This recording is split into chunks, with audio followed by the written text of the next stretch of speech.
To prevent technical interference, we would ask you to silence your mobile telephones.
Please welcome to the stage Danielle Gorlick, General Manager, Benelux, Amazon Web Services.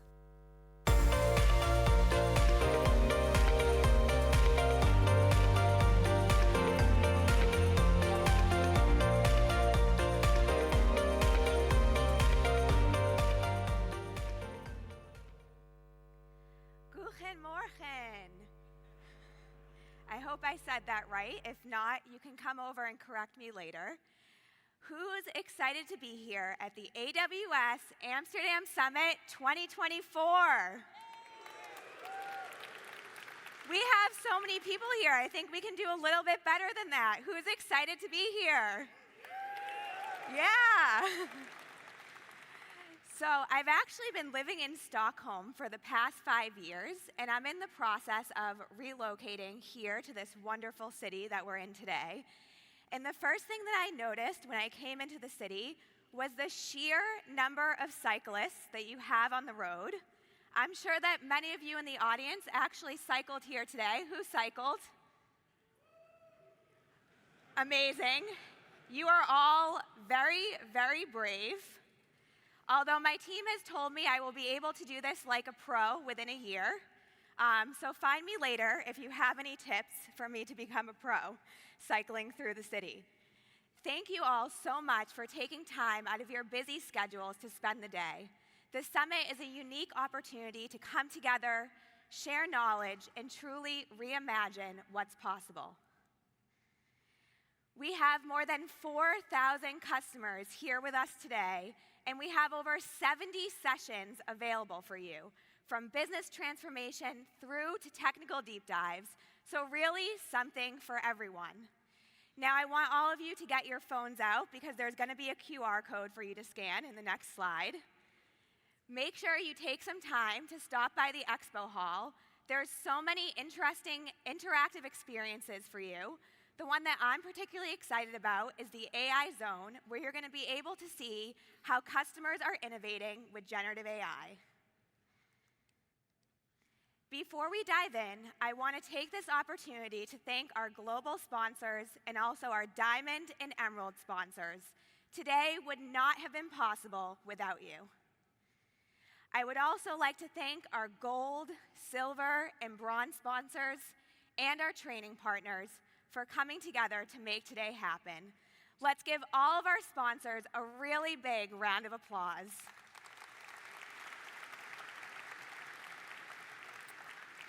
Later on, I'm going to welcome to the stage Becky Weiss, VP and Distinguished Engineer, along with two of our fantastic customers, Picnic and PostNL, to share more about their transformation journeys.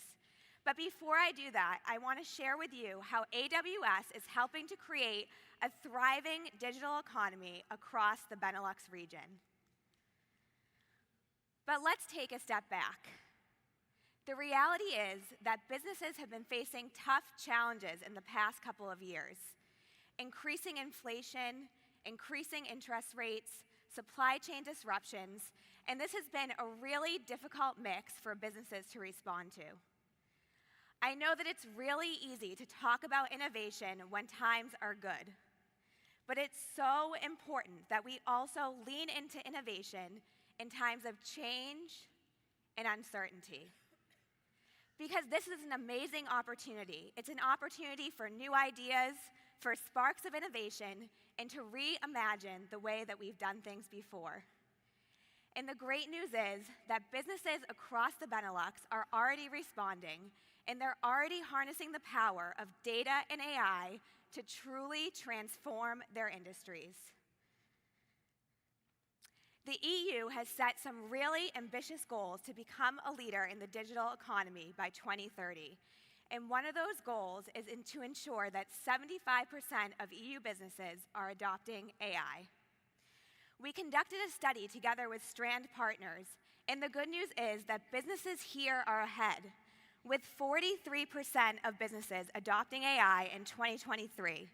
That's ahead of the EU average of 33%. If you're able to continue at this pace and reach 75% adoption by 2030, this could unlock 230 billion euros into the economy. That's 24% of the current GDP. And the cloud is absolutely foundational for fueling this growth. And I'm excited to share with you a few examples about how customers across the Benelux are already doing this today. One example is Zemo, an online payment mobility platform.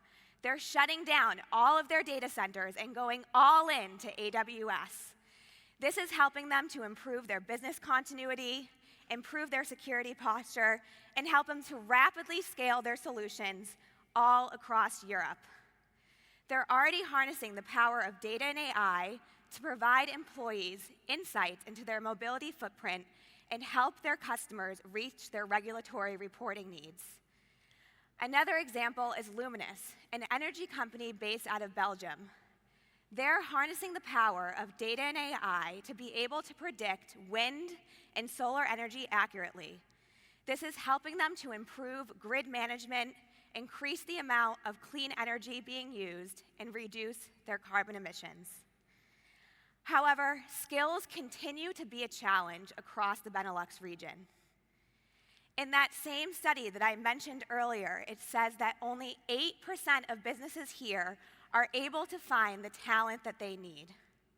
And this is actually slowing down business growth.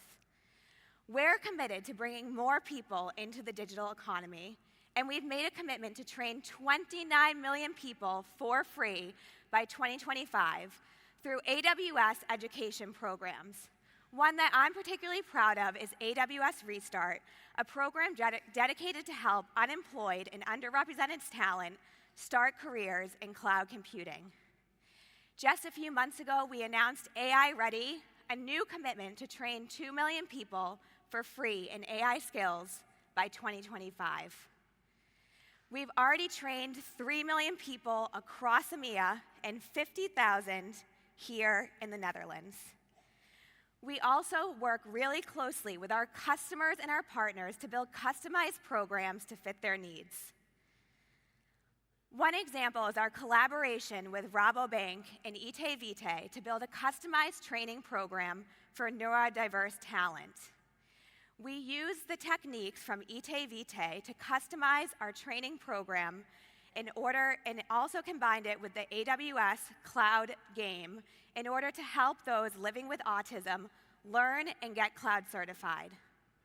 Not only is this helping to bridge the digital skills gap, it's also helping to bring more diverse talent into the technical community. In addition to bringing more people into the digital economy, we're also committed to giving back to the communities in which we operate. One way that we do this is our continued investment in sustainability. We've committed to being net zero carbon by 2040. We're on the path to running all of our global infrastructure on 100% renewable energy by 2025 and being water positive by 2030. AWS is investing in lower carbon concrete and steel to build our data centers. This is expected to reduce emissions by 50%. Last year, we switched over to hydro-treated vegetable oil to power our backup generators in our data centers. This is expected to decrease emissions by 90% compared to diesel. Did you know that AWS infrastructure regions here in Europe are 5 times more energy efficient than the average EU on-premises data center? That means that when you move workloads into AWS, you're able to reduce your energy consumption by 80%. We're committed to helping all of you meet your specific sustainability goals. One example I'd like to share is what we achieved with WeTransfer. WeTransfer, who those of you that don't know, is a global content distribution platform, and they have over 80 million monthly users. Using the AWS carbon footprint tracking tool, they were able to build a sustainability optimization solution that helped them decrease their carbon footprint by 78% while continuing to scale their business with AWS. Our AWS team is at the AWS Hub, so please go have a chat with them to explore how we can help you reach your specific goals. Looking ahead, we're committed to continuing to help Benelux organizations innovate, grow, and compete on a global stage. And I'm so excited about the huge potential that we have ahead of us. Now it gives me great pleasure to welcome to the stage Becky Weiss, VP and Distinguished Engineer, to share more about how customers are innovating with AWS.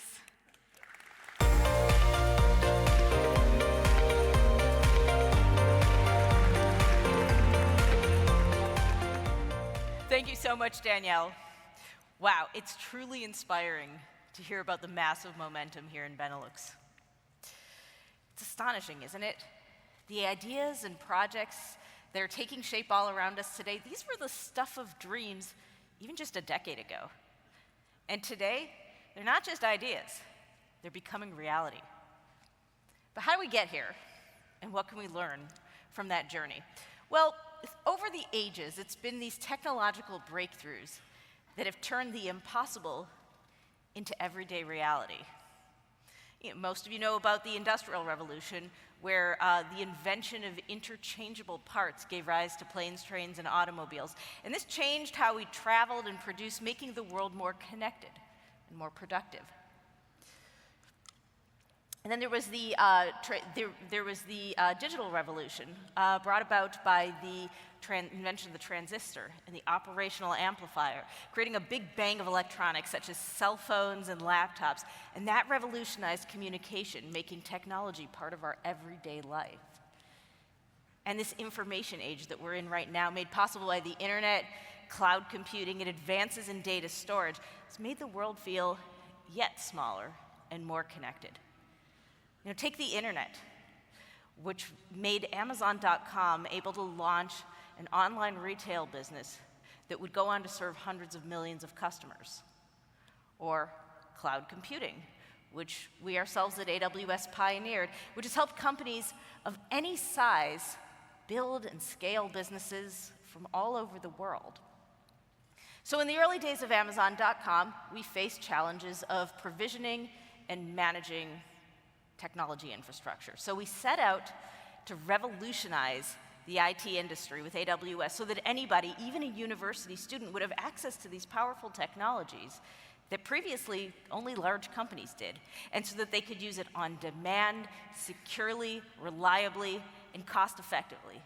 We were and are the pioneers of the cloud, turning technologies like networking, compute, database, storage into programmable resources. We removed the need to manage infrastructure in data centers, the muck, if you will. And we haven't stopped. It continues to this day. We have over 200 AWS services in 33 regions around the world. And these services are very diverse, but what they have in common is that each of them is built to remove barriers to innovation. Now, we've done this many times in our history at AWS, but speaking as an AWS builder myself, one truly notable example that I'll share with you was our launch of AWS Lambda, which was about 10 years ago. Lambda is also an AWS service that I myself have had the privilege to work on in the past. This launch kicked off the serverless revolution. It was a new and fundamentally simpler form of compute. No management of servers required, no upfront planning for capacity or scale. And what that meant was that the distance from ideation and innovation to reality had suddenly become drastically shorter. The technology we've built in this era has enabled our customers to transform the world around us. As just one example, Netflix has changed the way that we entertain ourselves, using AWS compute, storage, and global footprint to stream content, entertaining customers in over 190 countries around the world. And Moderna was able to complete the sequence for their mRNA COVID vaccine in just 2 days using machine learning on AWS. The first clinical batch was released 25 days later, and realized that this is a process that used to take years. And the cloud is setting us all up to explore this next era of technology, which we believe is upon us. We see ourselves on the precipice of yet another tectonic shift in technology, brought forth by recent advancements in generative AI. The capabilities of this new era are going to allow you to interact with and interpret data in profoundly new ways. Now, you can see a lot of news reports and claims about this technology. The excitement is palpable. And I would encourage you to stop thinking of generative AI as a thing that writes poetry, although it does. And the poetry is okay. And start thinking about it as something that can add deep reasoning to your software. Imagine features that were previously unthinkable due to their need for human-like reasoning and thinking. This shift is going to fundamentally transform how we all build. For us builders, generative AI is giving our software the ability to reason, and it stands to completely revolutionize our approach to the biggest problems in practically every industry. And we're already starting to see the results. If you are lucky enough to travel the world, you're always looking for great recommendations of places to see, things to eat. Lonely Planet has been guiding travelers for over 50 years, and so now they're developing a generative AI tool on AWS to help people plan incredible trips with customized itineraries. They use Anthropic's Claude model through Amazon Bedrock, and they've reduced itinerary generation time by nearly 80%. We're also seeing some of our customers apply generative AI to the hardest problems of science. OpenFold is a nonprofit AI research and development consortium developing free and open source software tools for biology and drug discovery. They've unveiled groundbreaking AI models for biology, integrating a large language model with 3D protein structure generation. These models are 4 to 10 times faster, and that's revolutionized large-scale screening and drug development. The OpenFold consortium, with support from AWS, has made these tools widely available, signaling a bright future for AI in biology. And just like the large technological shifts of the past, we're expecting to see order of magnitude improvements, like the ones I just spoke of. It's not just about making tasks more efficient, it's about automating complex jobs that used to require human-like thinking and reasoning. And at AWS, we're here doing what we've always done, breaking down these technology barriers to make generative AI accessible to you. It's what we've always done. Innovating on your behalf to make cutting-edge technologies easier to use, scale, and deploy, to make what you can deliver for your customers indistinguishable from magic. An example right here in Amsterdam is Picnic, and I'd like to invite Daniel Gebler, the CTO of Picnic, up onto stage, and he's going to tell you how they've harnessed the power of AWS to innovate rapidly and reshape the supermarket industry.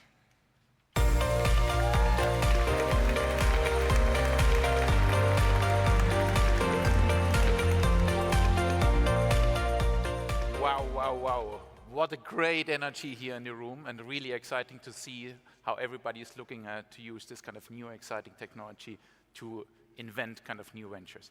So I'm Daniel, CTO of Picnic, and we have started here in a startup in Amsterdam where we are reinventing food, where we are basically rethinking how you buy food tomorrow, today and tomorrow. So let me take you on a journey where we will rediscover actually a technology from the past, using that technology and innovating it with kind of new technology and building a new service that solves one of the biggest problems of our time: sustainability and logistics and food waste in retail. So if we are looking a bit into shopping, then most of us actually have to decide between two things. Either you're shopping price conscious or sustainability conscious. These are kind of two words that couldn't go together for a very, very long time. But imagine a world where there is a service where you actually bring both worlds together, where you can buy the food that you love at the best possible price, but delivered to you through a supply chain that is actually more sustainable than any other service that is available. Welcome at Picnic. Picnic is the online supermarket that we started a few years back here in Netherlands that redefines food, redefines logistics, redefines retail technology, and actually the way how we shop for food.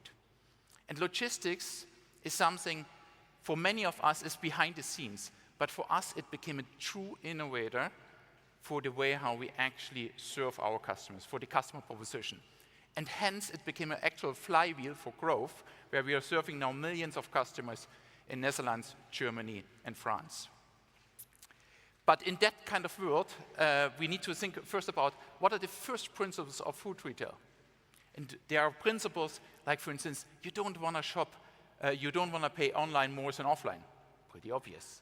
You don't want to wait. But even more important, everybody loves a good service. But the real innovation or the real insight that we got very early on is that you don't have to always build on the latest technology. You need to use the latest technology, but you don't need to build on the top of one. What you can do is you can take a technology from the past, a kind of a new an old delivery model, and reinvent, re-innovate that type of delivery model with new technology. But this will not give immediately you a great service. So what it will give you is a kind of a great starting point. And what you then need to do is you need to innovate. Every day a little bit, every day 1%. And if you do this every day, then after a year, you're already 10x better. So that actually gives you a new innovation where you need to, as a step one, need to take all friction away. And friction means, for instance, how do you translate food from offline to online? So how do you make it easy to shop online? How do you make your first order? How do you find this delicious item that you're looking for a special event? Or if you're on a budget, how do you find the best possible item? Food is what brings us together. Food creates powerful memories, but food is also powering our bodies with fuel that is creating kind of an ultimate retail category. But what we are rethinking here is logistics. And logistics itself starts with, on the one hand, with providing a great service to customers where we need to optimize which kind of products we deliver. But the middle mile and the last mile, so basically what happens in the fulfillment center, but also what happens in the last mile, how we deliver to customers, is the real unique driver for the innovation. We have innovated, or we have developed a new retail process where we can source any product from anywhere in Europe and provide at the best possible price and provide it to customers. That was beforehand not possible. Not even nobody thought actually that would be possible. But that is providing now a new service where we can serve not only a few dozen, a few hundred, a few thousand, but even millions of customers. But there are many kind of things if you're serving such a large number of customers that you need to get right. So the first thing is you need to get the right item to the right customer at the right time at the right price. So that's pretty clear. But if you start such a navigation journey, then you need to also think a bit about which kind of service app you deliver. Do you provide one app for every customer, or do you start optimizing it that every customer has his own journey? And our recent journey is that we're providing for every customer not only a little bit a personalized one, but actually an individual store. So that means 1 million customers have 1 million personalized stores. And this is what we call the Picnic Retail ML platform with an adaptive UI. So if you're actually now in the Picnic app, then you will see a personalized shopping experience that none of your neighbors has. But then you need to think a bit about how do you find the best possible item. All of us see kind of in supermarkets the common brands. But what we learned is that you need to personalize also your assortment. Find this personal, optimized local product that customers have been looking for that you normally only find with a local retailer. And then you need to think a bit about how do you source those kind of items? How do you make a forecasting? Typical kind of forecasting in logistics is pretty basic, but it's not good enough if you want to provide excellent service to customers. Hence, you need to use machine learning and temporal fusion transformers to really understand how perform your suppliers, to see always deliver on time, which kind of quantity, which kind of quality. In other words, you need to build an end-to-end resilient supply chain.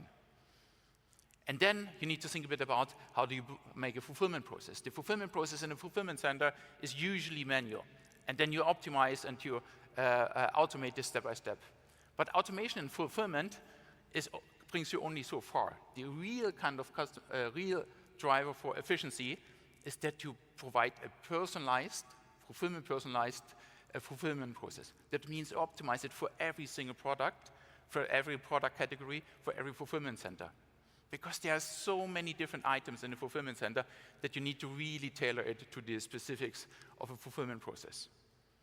And then the last mile, which to some extent everybody says is the hardest mile, it's actually the nicest mile. Because that is the true touch point with the customer. There is, you can really provide a unique service at the doorstep of the customer. But what you need to do is, you need to build a large master plan so that how do you actually deliver to the customer, and you need to optimize it every single hour again based on all the new stuff that is happening. For instance, if there's a traffic jam on the street, or if a customer is not at home, you need to replan this on an incremental basis. And that is only possible with the magic triangle: machine learning, deep learning, and LLMs. But here we are getting now into kind of personalization along two angles. Personalization for single customers, but also optimizing the customer experience every single day, such that you have a better experience tomorrow. And the next step is if you apply that kind of experimentation platform not only to customers, but also to your supply chain process, you actually have a true power, a true innovation engine for your entire supply chain, which means you're optimizing your supply chain every single day, your inbound, your outbound processes, your last mile processes.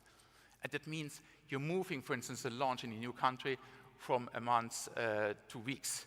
You're moving, launching of features from weeks to days.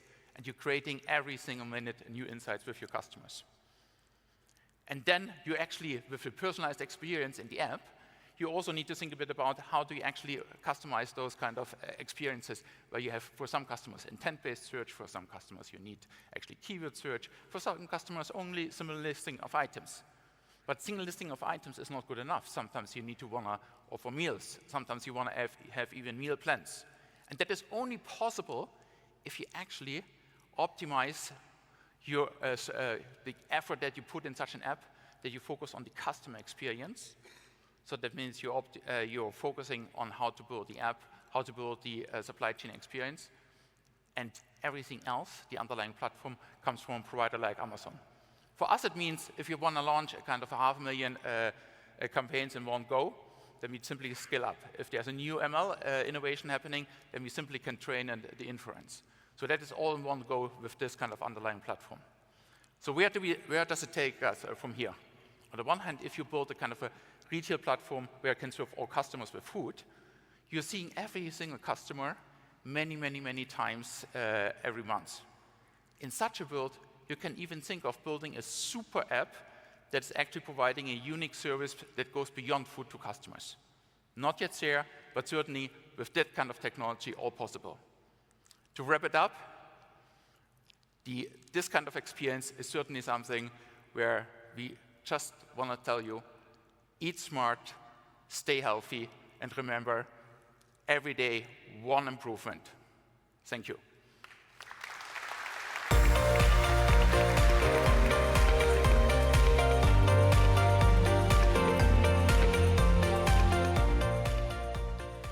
Thank you so much, Daniel. Your story is a great example of taking technology and putting it to work.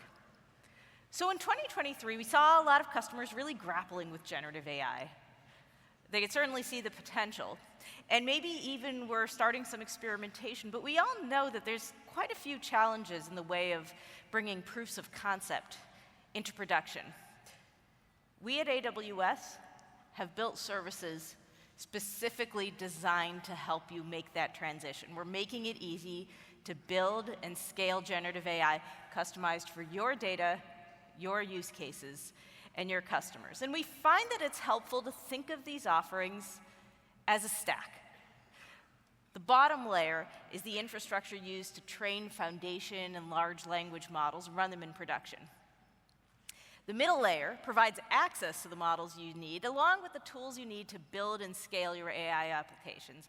And finally, at the top layer, we have applications that are themselves built on foundation models and large language models so that you can take advantage of Gen AI without any specialized knowledge.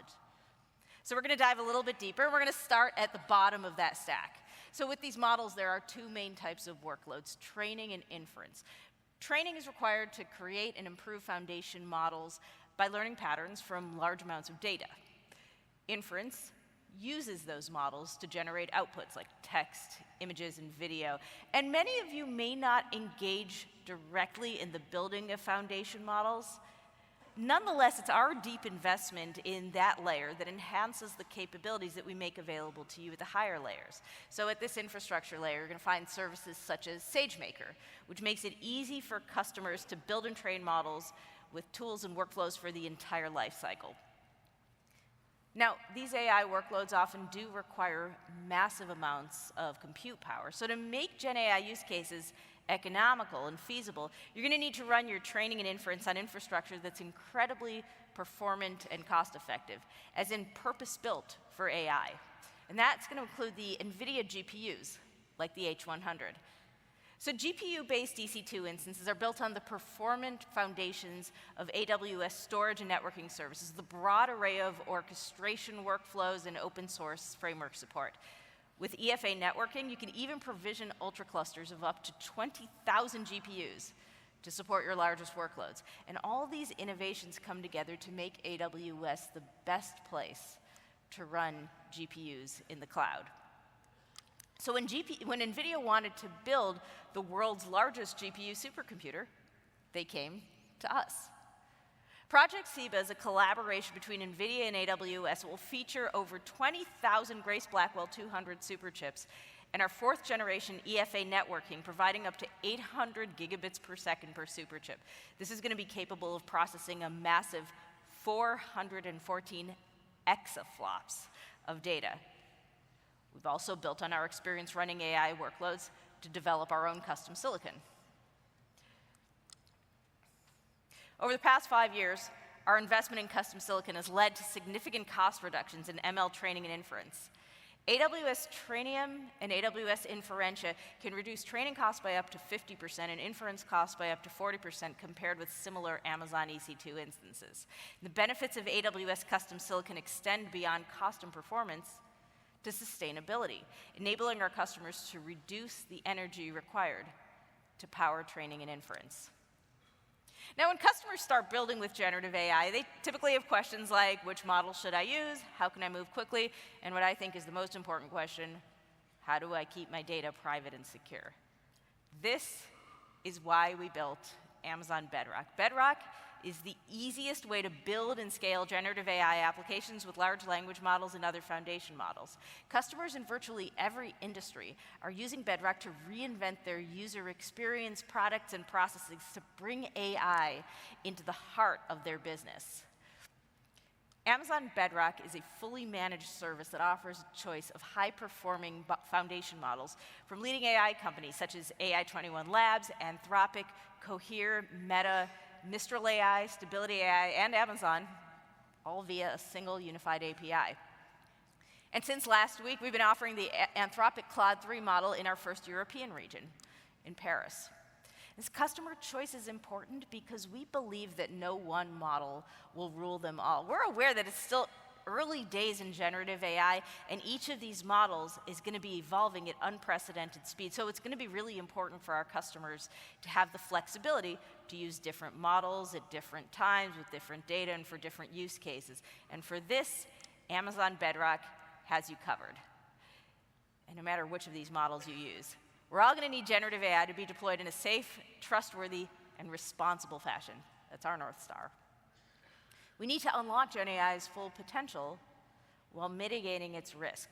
And that's why we built guardrails for Amazon Bedrock. Guardrails help you easily implement safeguards for your Gen AI applications customized to your requirements and your responsible Gen AI policies. Now, another component of building Gen AI applications, and specifically ones that are going to be unique to your business, is your business's data. Data is your differentiator. To really make the most of your data, it's going to have to be up to date, available, and discoverable, and has to be available no matter where it resides.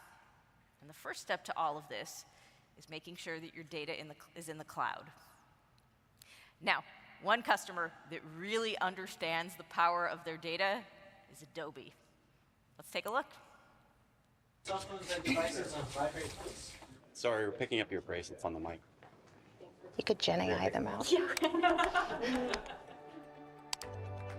For decades at Adobe, we've been pushing technology to help creative professionals create content. The pace of innovation right now is really high. AWS has been instrumental in helping us scale up to meet our needs.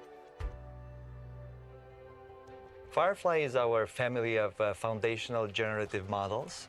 We've built our training and inference infrastructure on top of Amazon EC2 and Amazon S3. We use EFA technology for fast machine-to-machine communication and fleets of NVIDIA B4, B5 that enable us to train large models very fast. Generative AI is an ingredient in a creator's creative process. Creators can ideate with this new generative technology and take that further within the applications that they use. And doing all of those things in seconds. More than 5 billion images have been generated in the last 11 months. We wouldn't have been able to navigate that growth without the help from AWS. And there's so much more to come. Expanding our family of foundational models and maturing those capabilities. That's the future, embracing this rapid innovation. It's the new digital literacy. It's required for any company these days. Can't wait to see what our customers are going to do with that. That was a pretty cool video, wasn't it? As a little bit of a fun fact, we ourselves used Adobe Firefly's generative models to create a lot of the images and assets that you're looking at in this presentation today. It's pretty cool. So I've spent a lot of time over the years helping customers drive their digital transformations in the cloud. I've been doing that for about 10 years. The key to these transformations is always data. Every modern business turns out to be a data business. And today, we're having those same conversations, except about generative AI. Across all these different data use cases, we found that a strong data foundation includes a comprehensive, integrated set of services, as well as tools to govern data across end-to-end workflows. And now these workflows also include generative AI. So you can think of generative AI applications as yet another application type that's going to sit atop your existing data foundation. So that means that you can plug in existing data sources like your data lakes on S3 or your operational databases, and it'll allow you to use data building blocks that you're already familiar with. The investments that you've already put or will put into your data foundations in AWS, these are the things that are going to set you up for success in the generative AI era. Here's how. So Amazon Bedrock offers a complete set of capabilities to help you create applications with your data that are relevant and unique to your business. Capabilities like fine-tuning, retrieval augmented generation, and agents, which help execute tasks using customers' enterprise systems and data sources. And at today's summit, you're going to get to explore all these different methods. And a little later, I'm going to show you a simple way to implement retrieval augmented generation. One customer with a great use case for RAG is Kone. Kone is a leader in the elevator and escalator industry, with 30,000 Kone technicians making 80,000 field visits per day. So it's really important that they support and optimize their technicians' work. So they're in the process of prototyping an AI-enabled troubleshooting assistant that their technicians can consult for guidance before contacting help desk. So that's really going to speed things up. When receiving the technician's question, the AI app is going to use a knowledge base to retrieve relevant documents and provide a safe and reliable answer to the technician in natural language, including suggesting some follow-up questions. With Amazon Bedrock, we're making generative AI accessible and straightforward to use. And you can expect all the same kinds of APIs, SDKs, and security features that you get in all the other AWS services. So it's just like EC2, S3, or RDS. In the same vein, Bedrock has these enterprise-grade features that allow you to secure your data. So all of those core security, AWS security capabilities that you're used to, identity and access management, CloudTrail logging, VPC endpoints, data perimeters, all there. Now, you have likely used AWS to reinvent how you've built and innovated for years. And now you can use generative AI on AWS to have the same transformative effect. Whether you're migrating enterprise applications or building the next hot startup, we have the services to help you put your data to work and unlock your innovation. Now, to tell us more about how his company is built on AWS and is now reinventing to the data, please welcome to the stage Luc van Donkersgoed, Principal Engineer at PostNL and AWS Serverless Hero.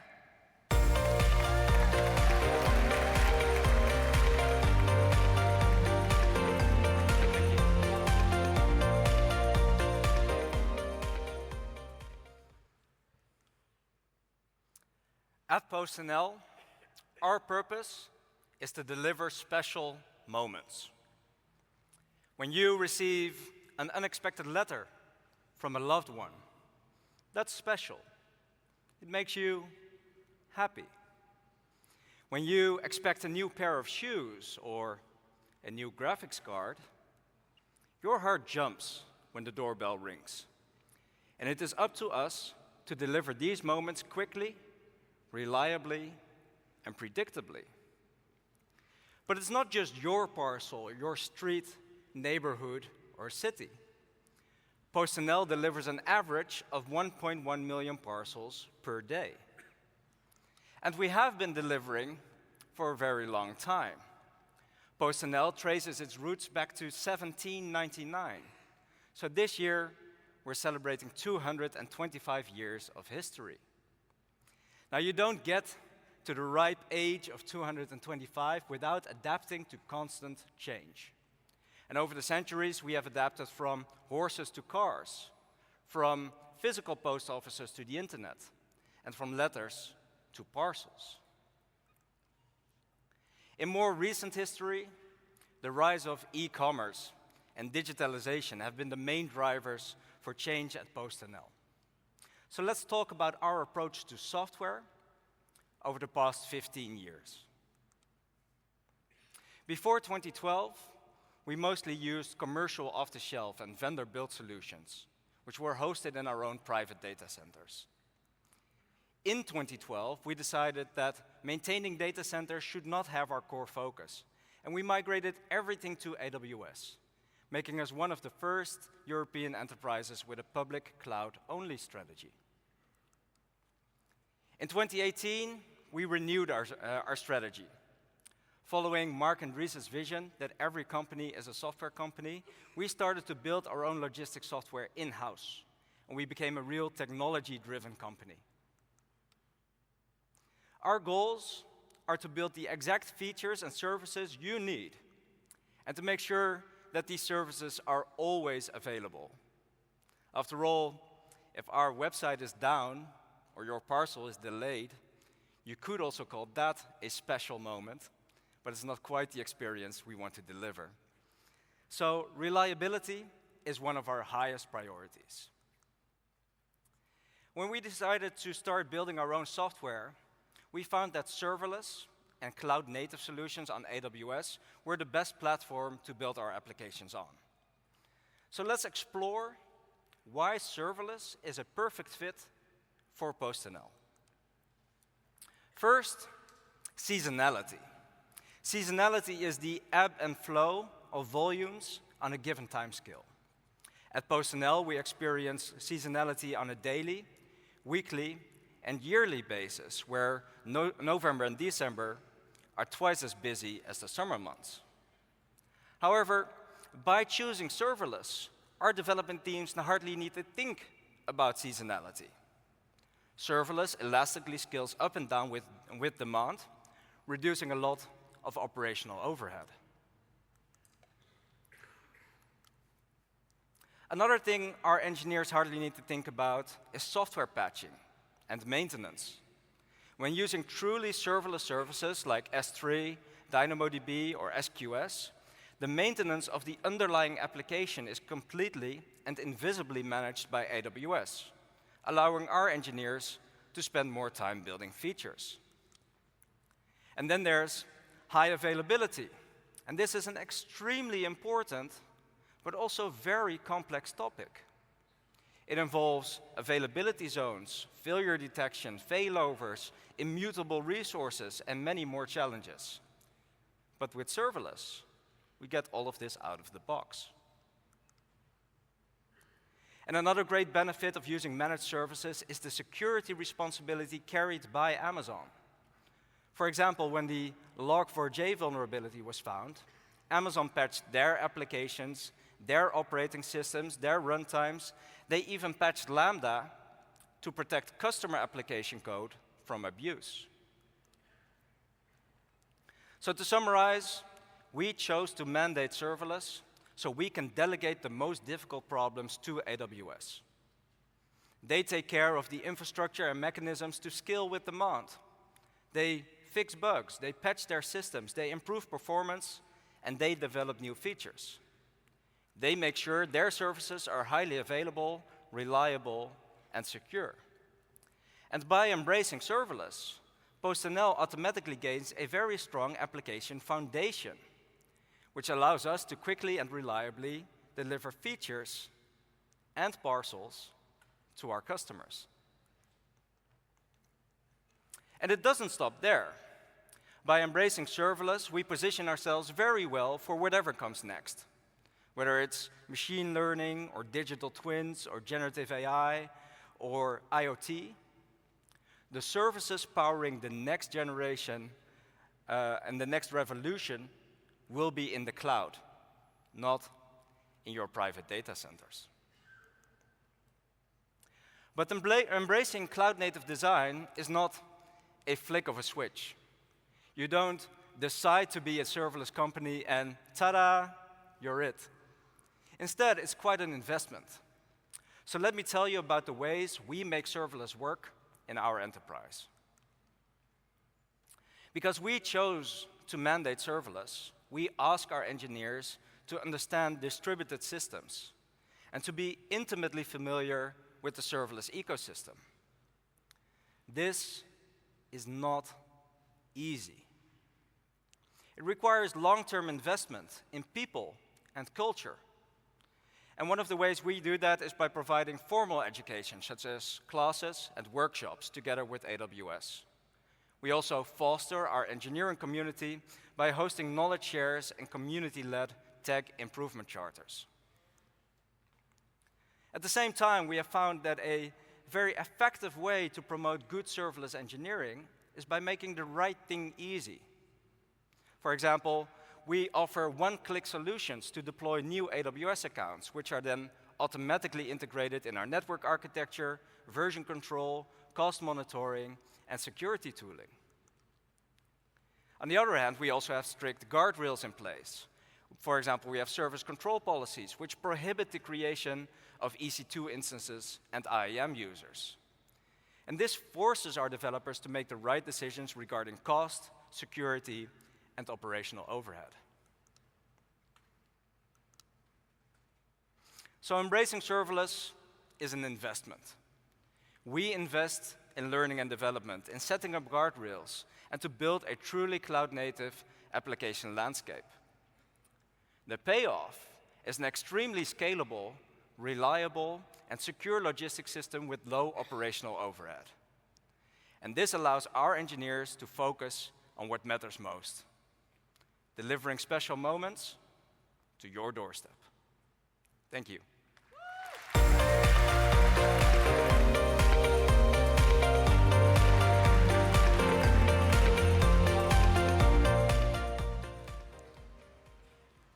Thank you, Luke, for sharing your insights and experiences. Examples like this are truly inspirational. And it's not just PostNL, it's all of you. Our customers, you, are our greatest inspiration. People in this audience, the builders, the developers, the community, you are the catalysts of innovation. And to help you innovate, we're also investing in that top of the stack. Apps that leverage large language models and foundation models help customers take advantage of generative AI quickly without the need for machine learning expertise. For this, we have Amazon Q, our Gen AI-powered assistant that's tailored to your business. Now, Amazon Q has multiple areas of expertise to meet the needs of different kinds of users and roles across your organization. But since many of you are developers, and I am too, let's talk a little bit about what Amazon Q can do for us. Amazon Q can transform the way you build at every stage of the development lifecycle. We've put Amazon Q where you work, ready to assist in the AWS Management Console and documentation, in your IDE, and in your team chat rooms such as Slack. Let's take a little bit of a look at how we can develop with generative AI. All right, for a moment, I want you to imagine that you're a developer working for a big pharmaceutical company. And this pharmaceutical company has this research team that you support. This research team is going to do a lot of work around drug discovery and development. And, of course, therefore, one of their biggest challenges is identifying new and promising research areas and assessing the quality and relevance of academic papers that come out. So this team, let's say it's currently using a portal that your business had built for it in Java. And this portal, they use it to submit and review research papers. Now, one of the challenges that they face with this portal is that the documents are there, but they're lacking the metadata and tags that would be needed for easy categorization and search. So you want to help them out. And in fact, with all of this news about generative AI, maybe you got to thinking that this is something that could be brought to bear on this problem.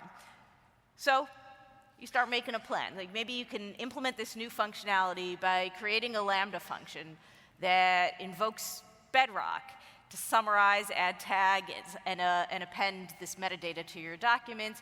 And then maybe you want to connect it into this Java application by modifying the Java application to invoke this Lambda function. So let's see, how do you actually go about doing that?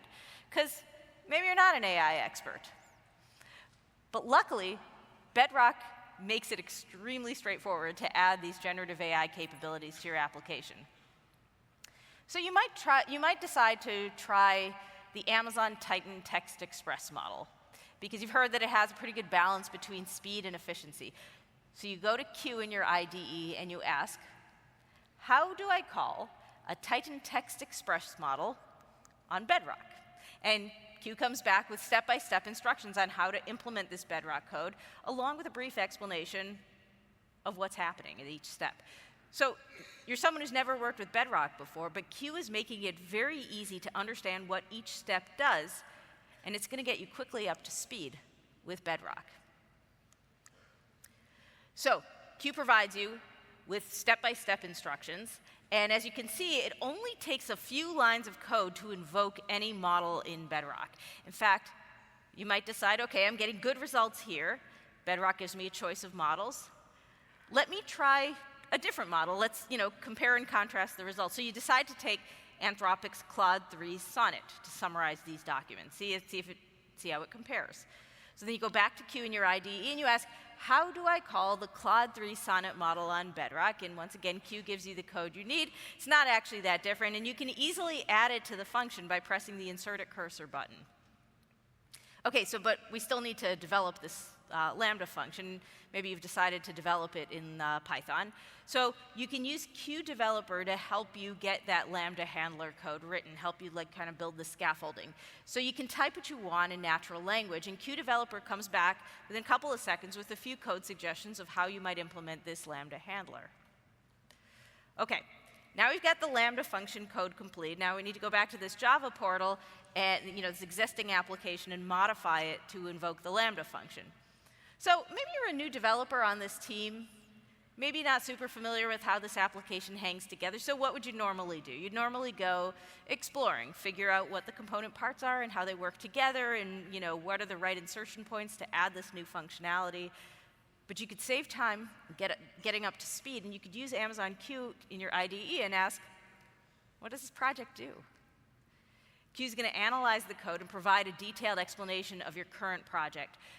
And next, you're going to use Q to help you write the code that's in this Lambda function and identify all the areas in the application that might need to be updated. So what you see here is that Q is not just suggesting the code, it's also helping you identify the ideal locations at which to add it. Okay, you've implemented the code, but does it actually work? So your next step is to log into the AWS console, test the Lambda function, just make sure everything's working as expected, except I guess it's not working as expected. You can see upon execution, it's throwing some kind of unexpected error. Now, okay, you all know what you would do next, right? You would do some debugging, you do some troubleshooting, you'd eventually get to the bottom of this, but you could, instead of losing valuable time doing that, Q in the console can help you figure it out. There's this troubleshoot with Amazon Q button, and within a few seconds, Q has figured out that the problem is likely a missing permission. And not only that, but you could ask Q to help give you steps to resolve this problem. So now you've got all these issues resolved, your Lambda function's working, the code's deployed to production, and this portal is now providing more accurate, complete, and up-to-date information. Your research team is happy because they can work faster and more efficiently. So you could stop there. Of course, you're not gonna. Right? You know that your business has all of this data sitting in a repository, all of these academic papers, and you might have the opportunity to build an even better portal for these users, make them even more effective. So to leverage your existing data, you've gone and configured Bedrock with a knowledge base that's linked to your S3 bucket for retrieval augmented generation. And you're not seeing that stuff up here, but I'll tell you, I've actually done it myself. It's astonishing how simple this is to get going. And what that enables is that prompts to the Bedrock API also retrieve links to documents to a specific topic and therefore deliver more accurate and relevant results. Bedrock makes it extremely easy to add RAG.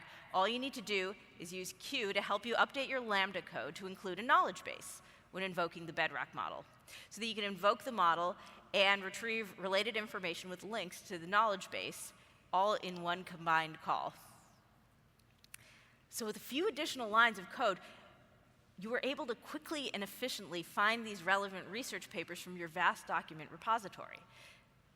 Bedrock enables builders to build complex generative AI applications quickly, efficiently, and even more importantly, securely. And Q solves many problems across the end-to-end development lifecycle, like planning, writing, debugging, testing, documenting, even upgrading code, all in one Gen AI-powered assistant. And our customers are already seeing phenomenal results. The BT group is using Amazon Q to provide 15 to 20 code suggestions per day per active user. Over 100,000 lines of code have already been generated in the first 4 months of the BT group, eliminating about 12% of the tedious, repetitive, and manual work that they were previously having to do themselves. That's over 100,000 lines of code they didn't have to write themselves, freeing them to focus on other things. Now, of course, with all of these productivity benefits, we're expecting our industry to need more developers, not fewer, because businesses are going to require more technology, not less. And in fact, you can see this all around us. There's a soaring demand for AWS technologies right here in the Benelux. It's why we're offering free training to 29 million people by the year 2025, with 21 million already benefiting. We have more than 100 courses on machine learning, AI, and generative AI across AWS Skills Builder and AWS Educate. And I'm so hopeful that those who benefit from this training are going to go on to become active members of this wonderful community.